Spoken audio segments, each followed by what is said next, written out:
And welcome to the program. So glad you can join me today. I used that little minute clip of my guest, Pastor Brandon Holthouse, as I felt it would set the stage for an hour's discussion today on just what on earth is happening. Do you ever wonder who is behind some of the troubling things going on right now, from even wokeism of our military leaders, the Afghanistan debacle, the trans agenda, even the vaccine agenda? Who's behind this? Well, the short answer would be the world's globalists, those pushing for one world government. We talk about that very frequently on Understanding the Times Radio with various guests that I've had over the years. Who are the players in the global agenda? Frankly, I have a whole DVD on that. We can't get into the real details, but here's just a quick rundown. The prominent players would be the World Economic Forum, Big Tech, United Nations, the World Bank, international bankers for that matter, the Council on Foreign Relations, the Trilateral Commission, the Bilderbergers, those pushing Agenda 21, which quite frankly is set aside now for heading into Agenda 2030, though I think that Agenda 2030 has been moved up to just a couple of years out now. And then last on my short list, but not the least, would be the Green New Deal pushers, the whole environmentalist climate change people, which I believe this is going to be the religion of the New World Order. The religion of the globalists would be the Green New Deal. So these are just some of the players on the scorecard today. Just how they're playing out, it's a complicated scenario that would take literally a book or an extensive DVD teaching to fully explain. But my guest, Pastor Brandon Holthouse, and I are going to try to unpack what we can in just a little bit under an hour today on Understanding the Times Radio. Pastor Brandon, welcome back to the program. Thanks for having me again. Let's continue to set the stage, Brandon. Now, there are a few folks in the way of these One World Agenda folks, and they would be capitalists, Christians, probably patriots. Anybody I'm missing there? No, I think the whole paradigm of the Judeo-Christian system, which is part of Western society, even though it's waning in these later years, that's the one thing they have to destroy, is that Judeo-Christian ethic, morals, and principles in order to usher in their globalism. And they've been doing a very good job at it. So they have captured basically every sector of society in order to do this, whether it's the media, politics, education, obviously, entertainment industry, big tech, big corp. And basically when you have all that, and along with the banking institutions, you have secured yourself in all the information avenues that could come our way. So that's why we shouldn't be shocked whether it's a politician, academia, or Hollywood giving us the same talking points for forming a global government. They all say the same thing. You recently even participated in a conference co-sponsored by Lamb Lion Ministries and Pastor Billy Crone's ministry on the Great Reset. I saw portions of that conference. I watched your entire message and some others as well. You talk frequently about going back to the Babylonian system, because that's what we're doing as we speak. We're heading back to the Babylonian system. But why don't you explain what you mean by that? If you study ancient Babylon under Nimrod, and then you study the other passages in Scripture about the prophecies concerning Babylon, specifically look at Revelation 17 and 18 about Babylon, what you will notice that Babylon is going to be reformed again. It's going to be the center where the Antichrist makes his headquarters. And I believe it's going to be exactly where the Tower of Babel was built. God seems to bring everything back to where it started. The aspect of Babylon, if you study it in Scripture, you will notice that there's three legs to it. And it's very prominent. One is an economic leg, which would include businesses, banks, corporations, big tech. The other one is a political leg, referring to the kings of the earth, which involves the nations and other global regions. And then the other one is a religious leg, which we call the Whore of Babylon. So Babylon has this three-legged stool, as you call it, and for it to function, it has to have all three legs. So when you put that template on what they're doing today, you will see the three legs involved. You will see the morality of Babylon through its religion. Then you will see the economics pushing towards one world economic system, digital currency. And then you'll see the politics involved, where all the nations are on the same page right now, wanting global governance. So that's how we're to understand this scripturally. Here's the one thing that the global government folks really, really need. They need chaos and they need a crisis. This is a clip of you, Brandon, from your recent conference presentation that I'm going to play. And then cause as much chaos and crisis to introduce authoritarian control, to get order out of chaos. See, Satan is very smart, and he uses these tools in his hands to say, look, create enough chaos, people will be begging for somebody, a strong person, to come in and take order out of things. We've got to have order. So it's intentional that you see chaos, because then they can use that and say, well, you're right, it's chaotic. But in order for us to get control of this, we're going to ask you to give up your rights. So you just give up your rights, and we'll get this thing figured out. That's what they're going to do. And that's what they've been doing. Never let a crisis go to waste. Remember, Rahm Emanuel said that?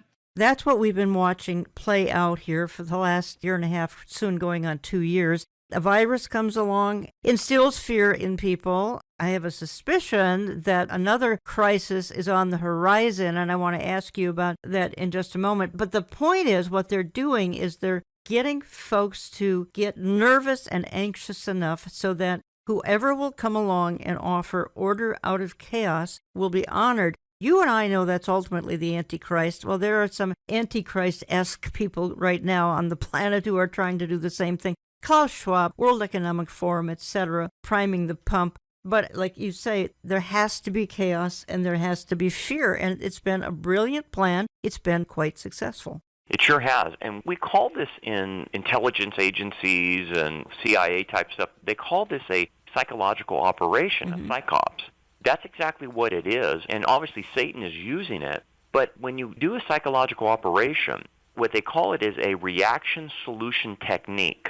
That's the technique. And that's what they've been perpetrating. So you cause a crisis, the people are going to have a reaction, and then you offer the solution. Yes. But in all the solutions is to take more freedoms from the individual for what? Peace and security. That's right. And that's a phrase we know from the Bible that Paul talks about in 1 Thessalonians 5, that when they say peace and safety or peace and security, then sudden destruction comes upon them. That's what they're using. Hey, we will give you peace and security, whether that's financial, health, chaos in the streets. We will give you peace and security, but you have to give us That's right. some of your liberty. And that's the game they're playing. And what we have watched, and this has been very upsetting, is watch people give up their liberties that people died for in our country in order to have their so-called life back. Talking to Pastor Brandon Holthouse, he pastors Rock Harbor Church in Bakersfield, California. And you can find more information at his website, rockharborchurch.net. I had the privilege of ministering there on a couple of occasions. This would have been a year ago now. Brandon, so the point is nationalism has to go. And of course, we know the ultimate nationalist was former President Donald Trump, and replace with global citizenry. That is what the agenda is as we speak. Yeah, it sure is. And you can see from Scripture, when God divided the people from the Tower of Babel, he did it through language, and he divided them up into nations. So since then, we can see God wanting individual nations. The old marker of that is language, culture, borders. Yes. And that's typically how the Bible defines a nation. Israel's job was to reach all the nations. So national sovereignty is a biblical concept. Borders are a biblical concept. Language is a biblical concept. But now what they're trying to do is erase borders, erase language, and erase any type of patriotism you would have towards your own country. And calling that racist or xenophobic. That's why we're now seeing no borders, a porous border where people just pour in, because what we're seeing is a replacement of national sovereignty. This happened in Europe. They had a great replacement, and now it's happening to the United States. Yes. So this is the agenda. They're creating tribalism. In other words, loyalty to their tribal group rather than being an American. And this falls under the category of divide and conquer. It's heartbreaking, Brandon, and you're out there on the West Coast, not all that far from the border, and it has to be heartbreaking to see. I'm here in Minnesota, and we have had an influx of immigrants from all over, but heavily from the Muslim world, and I think you're getting them heavily from the South America, Mexico, et cetera, correct? Yeah, and what it's done is America was supposed to be a melting pot. So you come here from any place, we're open to immigration, but you have to assimilate. So what they have done as far as their agenda in the schools and universities is tell people that come into America, you don't have to be American. You need to be loyal to your skin color, loyal to your tribe, and not assimilate. And that's what's happened in places all over the United States, whether it's in your area or my area with the southern border, or Muslims being put in pockets of cities, and they don't assimilate. That is intentional because they want them loyal to their skin color, their nationality, but not loyal to America. Divide and conquer. Yeah. And that's what we have here now. No one's loyal to America. Correct. That would be the goal eventually, yes. This is the plan being perpetrated by the World Economic Forum, the world's globalists. Brandon, when you had your conference on World Economic Forum, this is a few weeks ago now, and I believe this was at Pastor Crone's church, and I think each speaker presented a various angle on the World Economic Forum. And as I said earlier, I watched as many as I could. It was excellent information. In your lifetime, did you ever expect to see the rise of what we're watching? We're watching the rise of this end-time rebirth of the Babylonian system, the effort, again, Nimrod tried it many thousands of years ago. But here we're seeing the world's globalists try to perpetrate a new world order, but it's not God's new world order. I think it caught a lot of us by surprise. It did me. Because we've always known about a global government that would form in the tribulation. But I think what caught us off guard a little bit was how much of the setup would happen during the church age. During the church age. And we're seeing an alarming amount of setup. We're having to readjust our perspective on there's a shadow being cast over the church age, and we're watching a lot of things we didn't expect to happen. So when I'm doing a conference talking about the political aspects of the Great Reset, I never dreamed I would have to go that deep into being able to try to explain what they're currently doing. Because a lot of us just said, man, that's going to be in the tribulation. Yeah. We're not going to see a lot of that. But here we are. God's giving us a heads up. I think He's also giving us a reminder that it's absolutely later than we could possibly imagine. I'm heading here into a related topic, just a little bit different, and I referenced it minutes ago, and that is the religion of the New World Order, which is going to be the green agenda and the whole global warming, climate change, as though man has the ability to change climate, which is laughable in certain sense. There's so many verses in the Bible that God alone controls the weather. Nevertheless, this whole idol of ecology has come along in the last 40 years. I'm playing a clip of you right now because you made reference to For the Sake of the Planet, and it's a roadmap to build a climate-resistant economy, and it's a 40-page report that's online. I'm going to have you tell us where it is online here in a moment, but I'm going to play. It's 2 minutes, and then I want to come back and I want to discuss it because I personally feel that this whole green agenda is just huge as it is setting the stage for the Antichrist and his empire and worshiping the earth. Now you have the Biden administration that's like rubber stamping everything the globalists want, everything that the reset, the Davos people want. So basically on Friday, the Great Reset people and the UN just received their support from the United States. And now, basically, the United States is going to be implementing this economic framework. This is pivotal. This is a crucial moment. This is where you're seeing goodbye to capitalism, okay? And basically, they're going to reset the U.S. economy to be an economy based on a fake issue, global warming, and it's going to be a resource economy, okay? So, again, what does the World Economic Forum want? What does the Great Reset want? It wants to take away, ultimately, everybody's ability to own private property, okay? And that's why they say in the Great Reset, you won't own anything by 2030.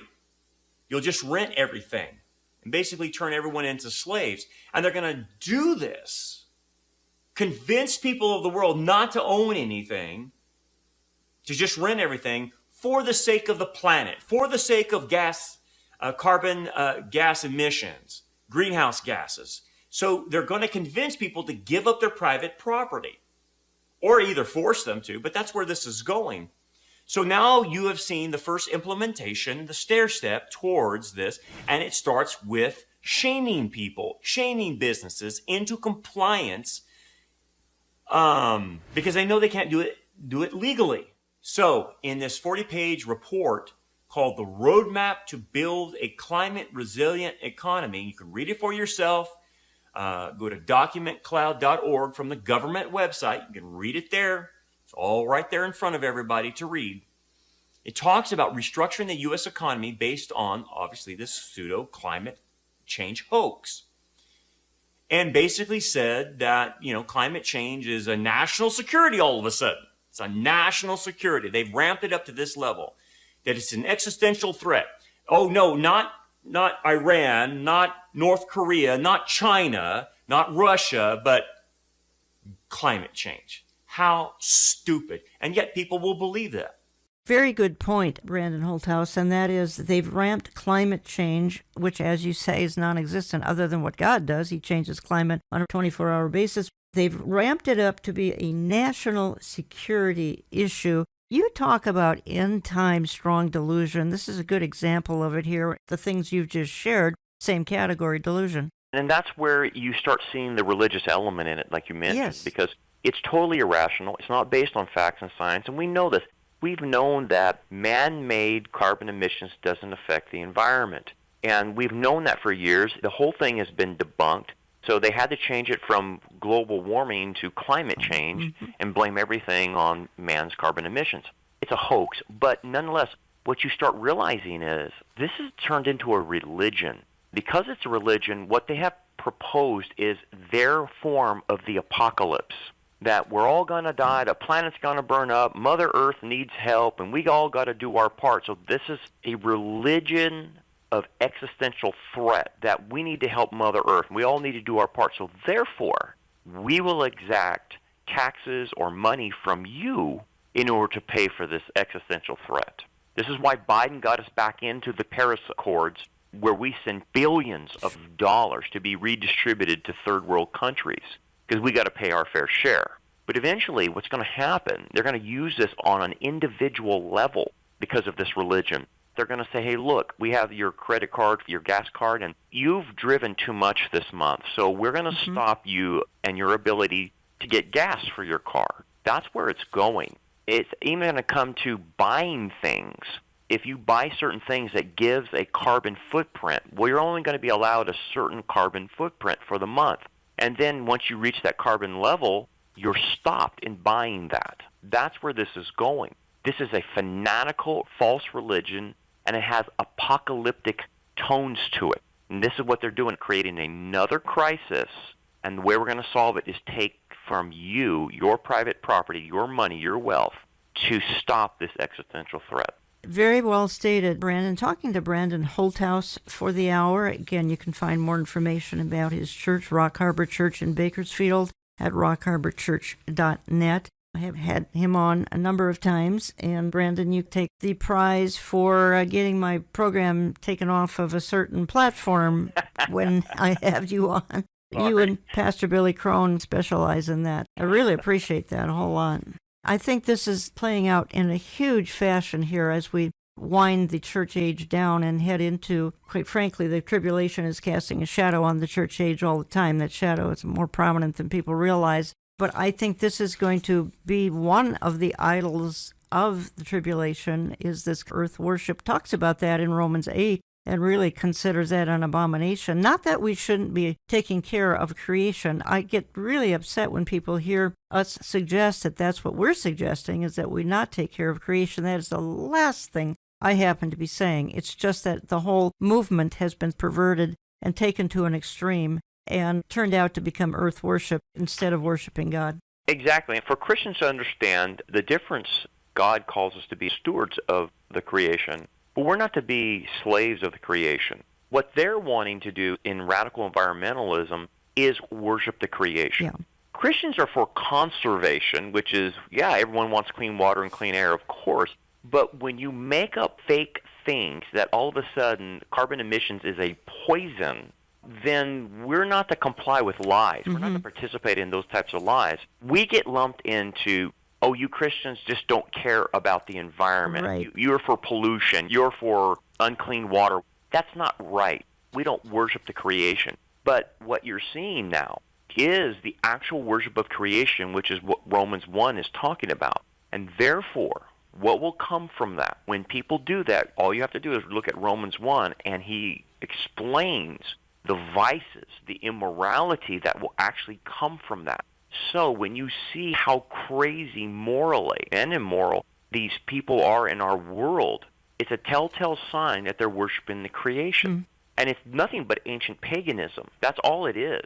And basically, Babylon returns people back to worshiping the creation rather than God. That's the whole intent. So this is ingenious of Satan in one sense, because Satan realizes that he has to have a glue to stick people together because of nationalism, and it's hard to get people to be more globally oriented. He has to do it through a false religion. And what better false religion than creation care, worshiping the creation, to be the glue that links everyone together. Right. And what's troubled me is even in the last 10, 15, 20 years, I've seen evangelical outfits form these ecological organizations. And again, it's fine to encourage us to take care of creation. I have no problem with that whatsoever. But what I'm seeing, Brandon, then the pulpits that are behind this are preaching ecology instead of you must be born again. And these are evangelical outfits. It's not your normal mainline Protestant liberalism. It's evangelicals preaching ecology over you must be born again. So it's more signs of the times in Laodicea. It sure is, and we're seeing more and more of that. And here's the scary part. We're going to see even more because when they start mandating this from the government, and we're going to see imperialism happen in the United States where the UN is telling us what to do and taxing us. What's going to happen is a lot of the churches that are like this now of creation care, I mean, like I heard one church interpret John 3:16 as the world referring not to people, but the planet. Yeah.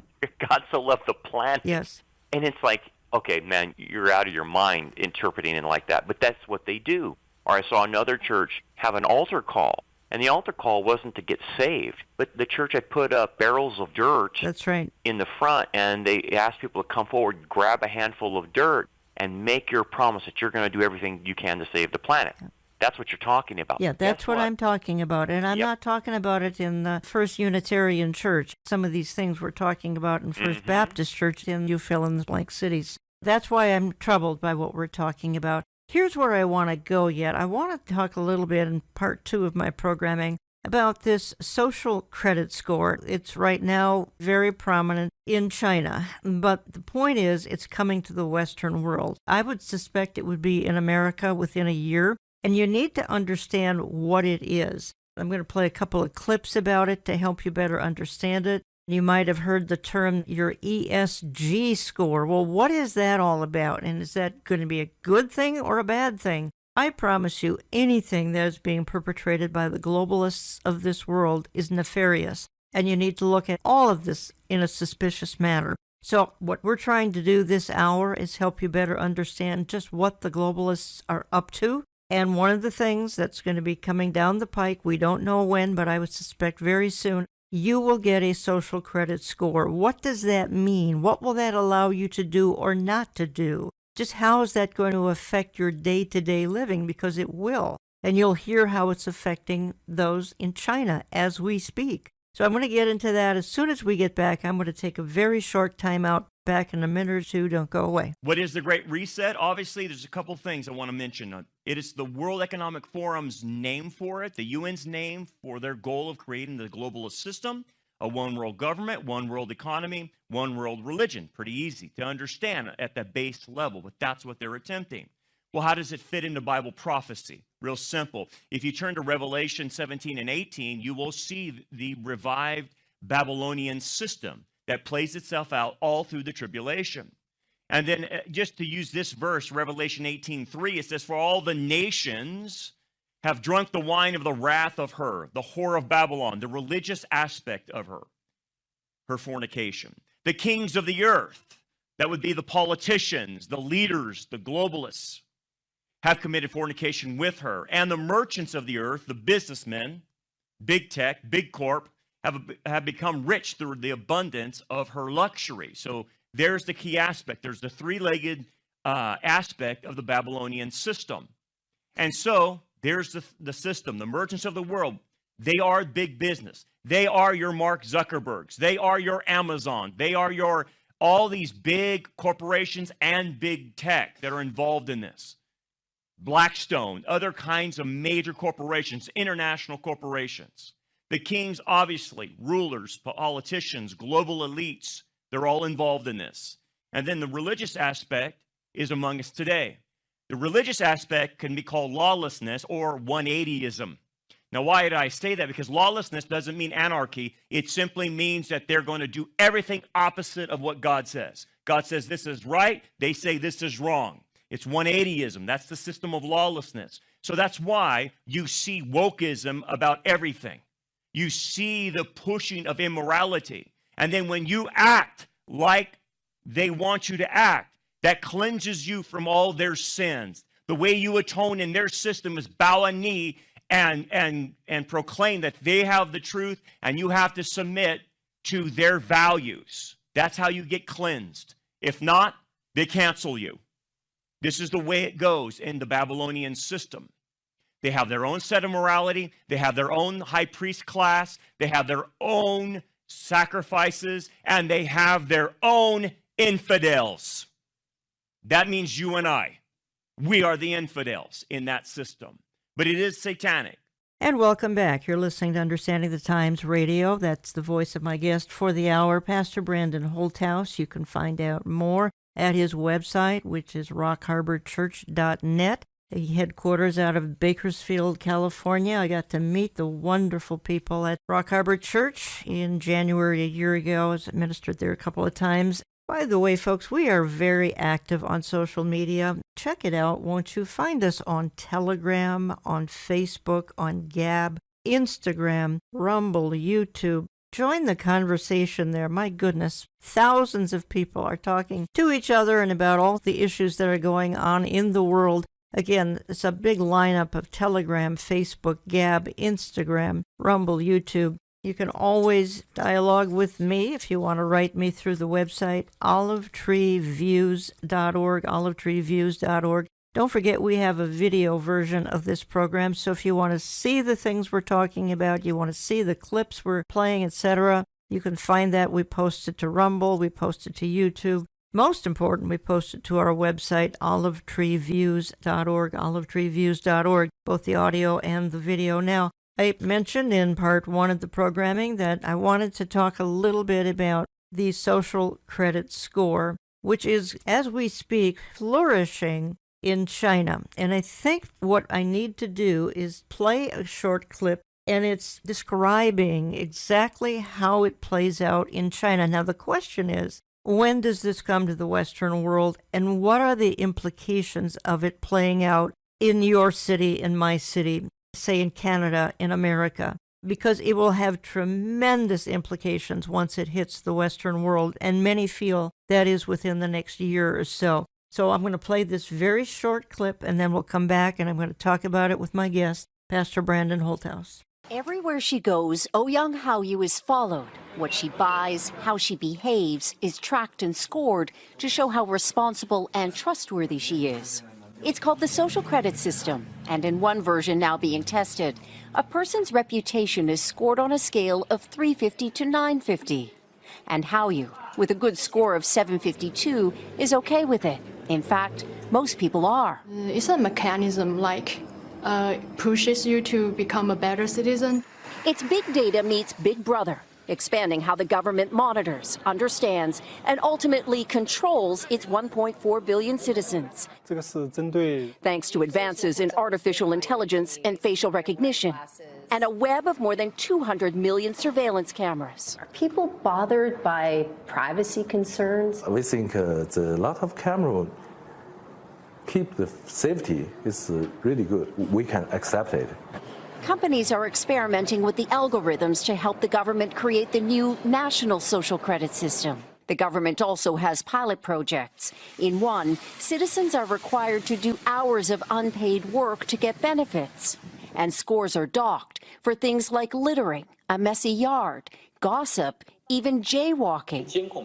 Video of offenders is shown on the local news.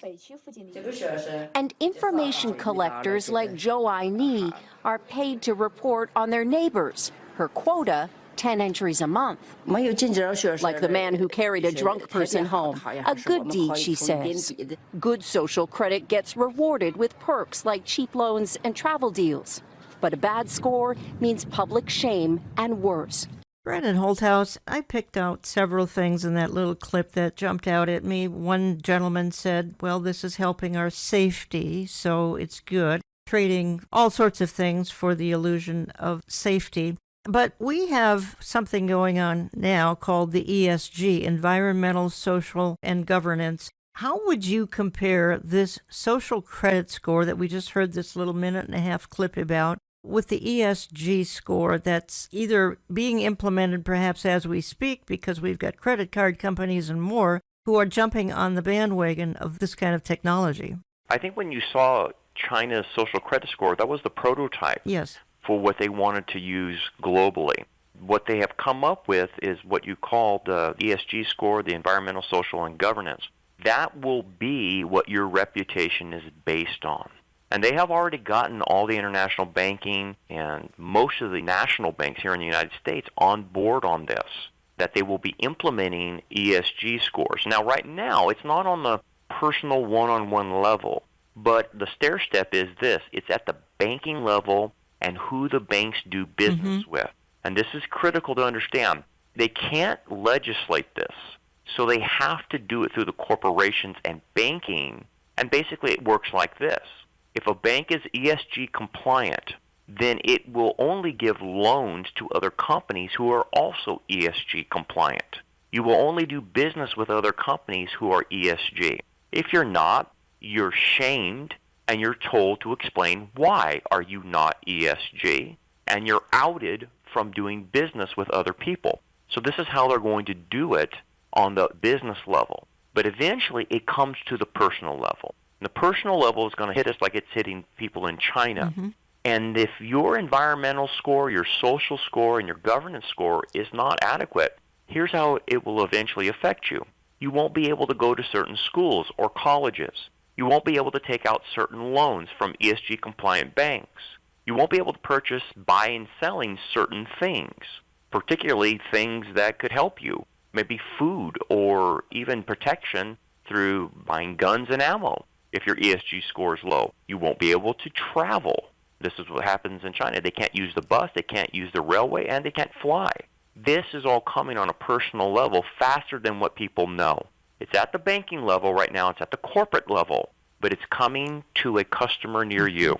Please note, you won't be able to buy or sell without a good social credit score. Folks, this is apocalyptic. So big corporations are all in, and perhaps conveniently, some middle-class mom-and-pop stores have been put out of business because of the pandemic and other reasons as well. Middle-class businesses are struggling. Tens of thousands are going out of business as we speak. Are they even going to be a player? Or if they don't go along with this, will the balance of them be put out of business? Yeah, the whole deal is about this. This is why corporations complied with this in banking. They said, look, the smaller businesses, the medium-sized businesses are not going to be able to comply with this. Because as far as governance is concerned, you have to have boards and leaders and managers and supervisors not based on merit, not based on experience in the industry, but based on the sexual orientation of the individual, the skin color, other wokeisms that you have to have on your company. Most companies can't do that because it'll destroy them as far as their governance is concerned. As anyone would know in common sense, you're going to run a company, you want the best people. You want them based on meritocracy and education and experience. But now they're saying, no, you need to have a percentage of this type of individual, that type of individual, and that will destroy business.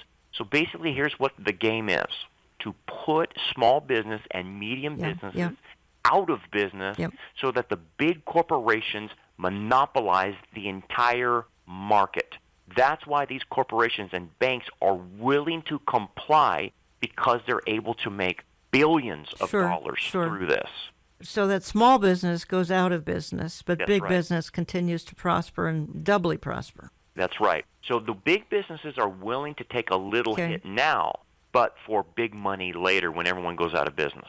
I'm going back to the social credit system again. That's in China. Tell me, where is the ESG system right now as we speak? The ESG system is at the banking level, the international banking level. So if you bank at a particular bank that does business overseas, just simply ask your own bank, do you comply with ESG scores? And they'll tell you. And a lot of the banks already do. That's where it's at that level. It's not going to stay there. The goal is to get it to one-on-one, to affect the individual to be compliant. And so here's what they're going to be able to say. Well, we're not putting any laws on you. This is not coming from the government, but your bank requires it. So if you want a home loan, you better be ESG compliant if you want this home loan. And if you're not, then we can't loan you the money. I'm sorry. So this is where the social credit score, it's going to be combined with like your credit card score. And it's going to be used in concert with that. Basically, what are you doing to do your part to save the planet? What are you doing as far as practicing wokeism and social justice? And what are you doing in your own business of incorporating transgender, LGBT quotas for how you do business? And that's how you're going to be judged. That's the social credit scores coming. Now, would this be a part of the agenda then of the World Economic Forum? Probably. Yes, it is. Yeah. It's part and parcel of it. It's like these guys got all together and they made this kind of agenda. This is what we're going to do. So if you look at even the UN, the Secretary General Antonio Guterres just came out and introduced a common agenda. It's all in the common agenda. Yeah, I want to go there because that's actually something in my notes I was going to bring up. I looked it up. Our common agenda. UN head Guterres proposes a 2023 summit of the future in our common agenda. Let me just read a paragraph about our common agenda. It's everything we're talking about here this hour, folks. And they say, promoters of our common agenda, this is being targeted for 2023. Well, we're almost at 2022, folks. They say this is a critical year in signaling whether we have a global community or a tribal planet. It will tell us whether individually and collectively we look to physical, political, and social borders as defining self-interest, or whether we have the willingness and find ways to go beyond. We need to recognize that the better choice is all of us coming together and doing common cause to prevent and contain the economic, social, and political viruses we all face. This is where our common agenda, a major United Nations report, comes in, showing us why this is a pivotal moment for the planet and how to move forward. What I'm reading between the lines, Brandon Holthouse, Guterres here, our common agenda, I think they're targeting 2023. That's what they have in everything I've been reading here. So this is just another great leap forward effort towards one worldism. Here again, they're not hiding it. They're proud of it. They're not ashamed of it. This is something that everybody on the planet should be aspiring to, is one worldism. Yeah.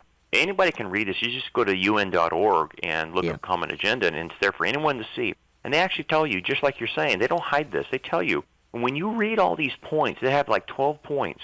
The ESG score that you and I are talking about is embedded in all of this. Because what do they want? They want more teeth, more legal ability to force these UN mandates on other countries for what? Sustainable development, climate action, inequality. That's the wokeism stuff. Sexual discrimination, racial discrimination. There's the critical race theory. There's the transgender LGBT movement. It's all embedded in this. And they want to push this on through imperialistic mechanisms onto other countries, which, Jan, goes right back to what the Roman Empire was doing. It's imperialism. So you and I one day will be in the United States. We're not raptured anytime soon. And we're going to see imperialism coming from the UN telling us about our ESG scores and docking us money and taxes in order to pay for all of this.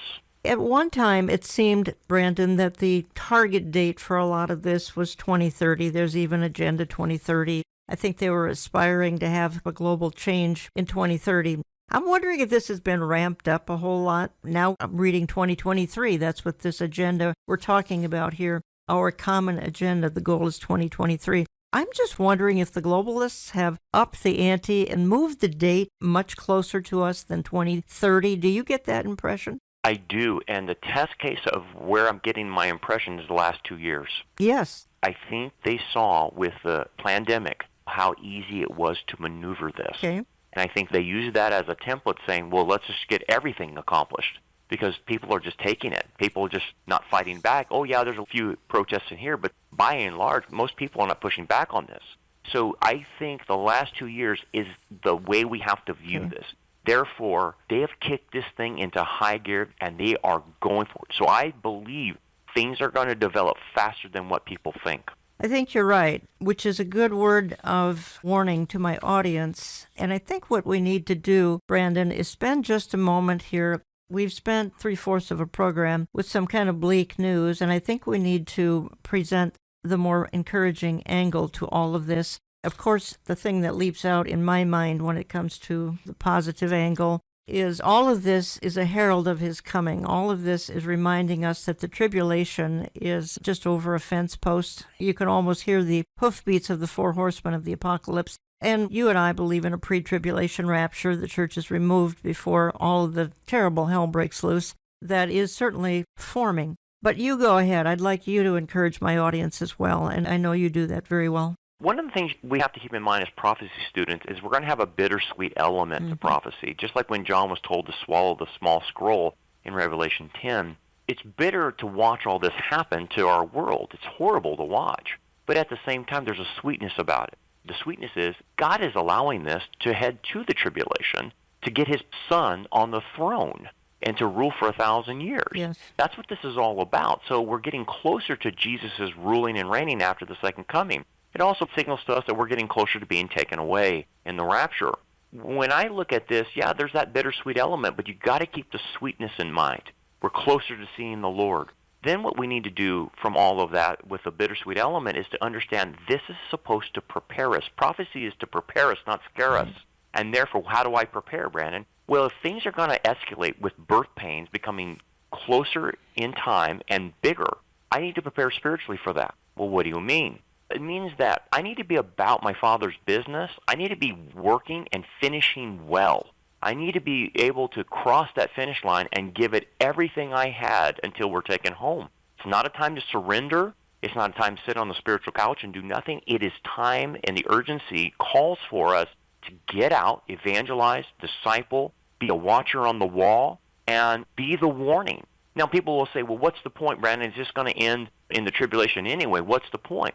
Well, we have to think in terms of what the prophets were called to do. Many times the prophets, like Jeremiah, were called to do something, and God told Jeremiah, I want you to go tell them this, but they're not going to listen to you. But we got to tell them. Why? Because we have to give a warning for those maybe who will come to faith, but still a warning to put others who will refuse to listen, to put them on notice. God is gracious in getting these warnings out to people, and he knows whether they're going to hear or not. But that's not our job. Our job is to warn. So we have a job to do. We have a mission to complete. And so our mission's not complete until we're taken home. So the encouraging part of this is we were all called to such a time as this, so we need to get active. We need to be about what God wants us to do and finish well and fight the good fight of faith.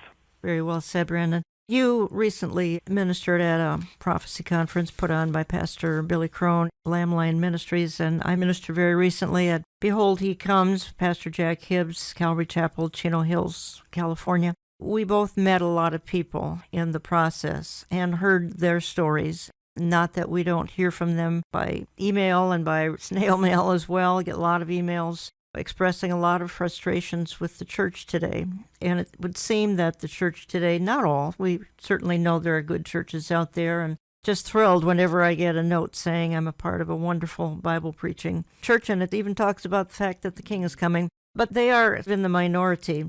I know when you talked to some folks at the conference you were at, folks would come up to you and say, I'm in a solid church, but it just will not go in some important areas that it's just leaving out. Let's put it that way. They will not talk about the Lord's soon return, about the fact that all the things that are breaking in the news on a daily basis, that's quite frankly right out of the Bible, because the Bible predicted all these terrible things that are breaking on a daily basis. So how do you talk to folks like that then? I say, thank God that you have at least a solid church, because most people can't find a solid church, so that's first of all. But I tell them, look, I understand that your pastor's either not willing to go there or doesn't have the ability to go there, so you're going to have to supplement. You're going to have to supplement by listening to people like Jan Markell and Billy Crone and Tom Hughes and Jack Hibbs and J.D. Farag. You're going to have to supplement with those other guys who are able to connect dots for you if your pastor's not willing. So you're just going to have to accept that if it's at least a decent church.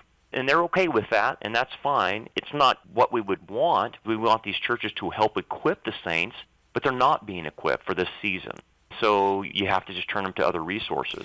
But you are doing some networking, and we talked about it last time you were on air with me many months ago now. You are helping folks to find some churches. I think they can even email you, and you'll try to get them plugged in. Why don't you give yourself another little bit of promotion about that for the sake of those listening who really need some direction, and perhaps Rock Harbor Church can give them that direction? Sure.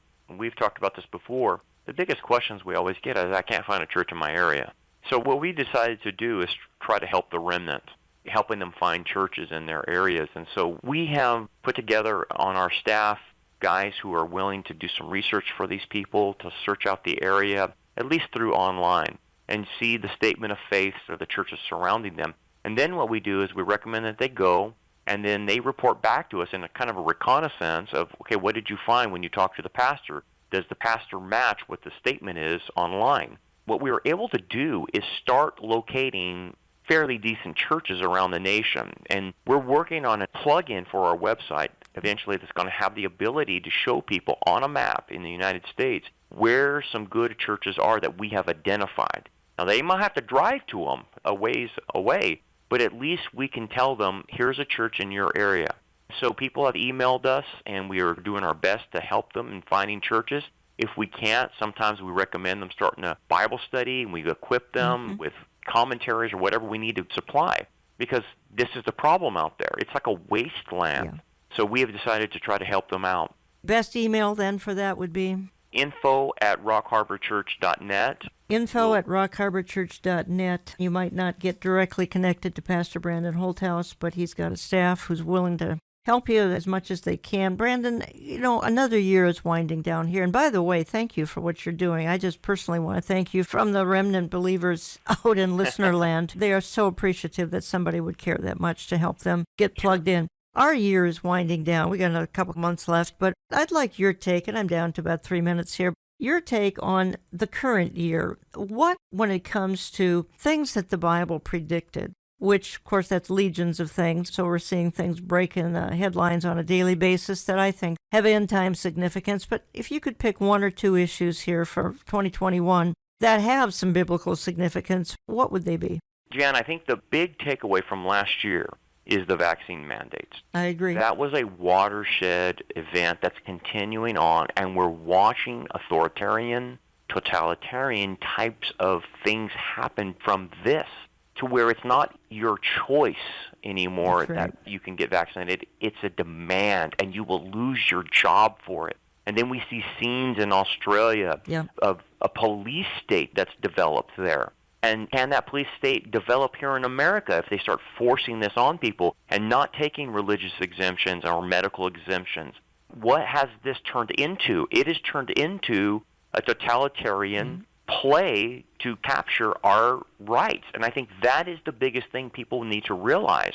The other thing to realize is how many people were willing to give up their rights for mandates. And I'm not making the point of whether people should be vaccinated or not. I'm just saying it's wrong when a government tells you you have to do something and violate your own personal rights. That's the problem. And they're not going to stop. They're going to continue on, because after this, They're going to marry these mandates to the ability to travel, the ability to go state to state, and the ability to go into stores and be just a part of society. And what's happening now is the unvaccinated are being considered the untouchables, the unclean. A two-tiered society is developing from this, and that's what should concern everybody, because the unvaccinated are looking to be persecuted and segregated from society because of their status. Well, I couldn't agree with you more, Brandon. I didn't think I'd ever see the day where I'm witnessing some of the things that we're talking about. I think back a year and a half ago, it was let's have 15 days to slow the spread, and that turned into virtual tyranny. As you said, parts of Australia is completely under jackbooted thugs almost in that continent. Canada's getting close to that. Parts of Europe are getting close to complete tyranny over some of these mandates. Evil just seems to be running amok. I think what I want to do is I want to close the program just reading a couple of scriptures, because we've talked about evil for this whole hour, and what does God think of those that are coming up with the most incredibly evil schemes, these globalists, these one-worlders? I think he's got a message to them in Psalm 2. And there we read, "Why do the nations conspire and the peoples plot in vain? The kings of the earth set themselves, and the rulers take counsel together against the Lord and his anointed, saying, Let us burst their bonds asunder and cast their cords from us. He who sits in the heavens laughs. The Lord has them in derision. Then he will speak to them in his wrath and terrify them in his fury, saying, I have set my king on Zion, my holy hill." I hope that encouraged you folks, because God is sitting in the heavens laughing at these evildoers, and he has a very ignominious future for them. Sad to say. I want to thank you for listening, and we will talk to you again next week.